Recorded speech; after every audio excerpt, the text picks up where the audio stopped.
মুর্শিদাবাদ কথাটার সাথে জড়িয়ে রয়েছে ইতিহাস, হয় সেটা সৃষ্টির নয় ধ্বংসের।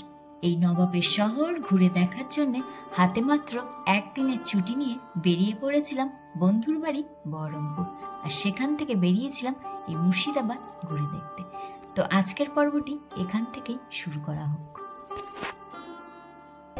1 2 3 স্টার্ট। ওয়েলকাম টু নবাবের দেশ মুর্শিদাবাদ। আর এই মুর্শিদাবাদের কথা মাথায় আসলে আমাদের বোধহয় কম বেশি সবার চোখের সামনে ভেসে ওঠে একটা বড় হলুদ রঙের প্রাসাদ, আর সেটা এই হাজারদুয়ারি। আর আমাদের সেদিনের প্রথম গন্তব্যস্থল ছিল এই হাজারদুয়ারি। তো ব্লগটা এখান থেকে শুরু হচ্ছে। আমরা ফার্স্ট এসেছি হাজারদুয়ারি, পুরো জনসমুদ্র। ঠিক আছে, এতটা ভিড় কি ঘুরবো জানি না, মারাত্মক। তো এই হাজারদুয়ারি এন্ট্রির জন্য 20 টাকা করে টিকিট লাগে।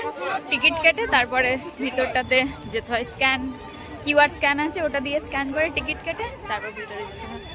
তো আমরা এবার যাচ্ছি হাজারদুয়ারি। এটি মুর্শিদাবাদের সব থেকে জনপ্রিয় ও দর্শনীয় স্থান, যেটি রয়েছে ভাগীরথী নদীর তীরে। আর এর সামনেই রয়েছে ইমামবাড়া। প্রথমেই বলে রাখি, সপ্তাহের প্রতি শুক্রবার এই হাজারদুয়ারি বন্ধ থাকে। এটি নবাব সিরাজউদ্দৌলা তৈরি করে, এই ভেবে অনেকেই ভুল করে থাকেন। নবাব মির্জাফরের বংশধর নবাব নাজির হুমায়ুন জাহিরের তত্ত্বাবধানে কর্নেল ডানকান ম্যাকলিয়ড 1837 সালে এই হাজারদুয়ারি তৈরি করেন।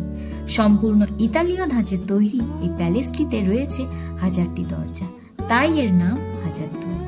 তবে এগুলোর মধ্যে প্রায় 100টি দরজা সম্পূর্ণরূপে আসল মনে হলেও আদতে তা নকল। এর মধ্যে রয়েছে নবাব আমলে ব্যবহৃত বিভিন্ন আসবাবপত্র থেকে শুরু করে পোশাক, যুদ্ধে ব্যবহৃত অস্ত্র, বিভিন্ন পুঁথি, পাণ্ডুলিপি থেকে শুরু করে বিভিন্ন পেন্টিং, যেগুলি ঘুরে দেখতে প্রায় ঘন্টা দেড়েক সময় লেগে যাবে। তবে এর মধ্যে ফটোগ্রাফি কিন্তু অ্যালাউ নয়। ফাইনালি বার হলাম হাজারদুয়ারি থেকে। পুরো পশ্চিমবঙ্গের মানুষ মনে হয় আজকের এখানে এসেছে। এত ভিড়, মারাত্মক প্রচন্ড ভিড়। তো হাজারদুয়ারি ঘুরে দেখার পর আমরা ওখান থেকে বেরিয়ে পড়লাম আমাদের পরবর্তী গন্তব্যস্থল কাঠগোলা প্যালেসের উদ্দেশ্যে। তো আমরা এখন এসেছি কাঠগোলা বাগান। চারিদিকে শুধু বাগান আর বাগান। আমরা প্রচন্ড প্রচন্ড প্রচন্ড রকমের ভিড়, মারাত্মক। আর একটা হাজারদুয়ারি ঘুরে আর কোনো এনার্জি নেই, সিরিয়াসলি। তো 30 টাকা করে টিকিট কেটে এবার আমরা ভিতরে প্রবেশ করছি। মুর্শিদাবাদের আরো একটি জনপ্রিয় জায়গা হলো এই কাঠগোলা প্যালেস। এককালে এই প্যালেসে প্রচুর কাঠগোলাপ গাছ ছিল, তাই এর নাম হয়েছিল কাঠগোলাপ প্যালেস। আর সেখান থেকে এখন কাঠগোলা নামেই পরিচিত। এখানে প্রবেশ করে প্রথমেই দেখতে পাওয়া যাবে একটি গোপন সুড়ঙ্গ পথ, যেই সুড়ঙ্গ পথ ব্যবহার করে আগে ব্যবসা বাণিজ্যের কাজ করা হতো আর কি। এই প্যালেসটি এখন একটি মিউজিয়াম করে রাখা হয়েছে এবং এর মধ্যে রয়েছে চিড়িয়াখানা, যেখানে রয়েছে বিভিন্ন ধরনের পাখি, আর এবং রয়েছে জলাশয়ে নানান রং বেরঙের মাছ। আমাদের পরবর্তী গন্তব্যস্থল ছিল কাটরা মসজিদ। তো আমরা এবার এসেছি কাটরা মসজিদ।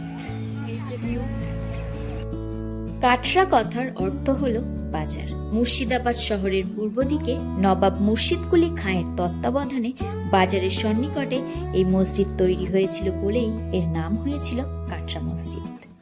তখনকার দিনে যারা কোরআন শরীফ পড়তো তাদের জন্য নির্মিত হয়েছিল এই মসজিদ। এখানে একসাথে 2000 জন বসে নামাজ পড়তে পারত। 1897 সালে ভূমিকম্পের কারণে এই মসজিদটি ক্ষতিগ্রস্ত হয়। এই মসজিদের সব থেকে আকর্ষণীয় জায়গা হলো পূর্ব দিকের প্রবেশদ্বারে রয়েছে 14টি সিঁড়ির ধাপ, আর এই সিঁড়ির নিচেই রয়েছে নবাব মুর্শিদ কুলি খাঁয়ের সমাধি। তিনি তার শেষ জীবনে নিজের কৃতকর্মের জন্য অনুতপ্ত ছিলেন, তাই তিনি ইচ্ছা প্রকাশ করেন যেন তার সমাধি এই মসজিদের সিঁড়ির নিচেই করা হয়, যাতে মসজিদে প্রবেশকারী পুণ্যার্থীদের পদধূলি দ্বারা সেই পাপের প্রায়শ্চিত্ত করা হয়।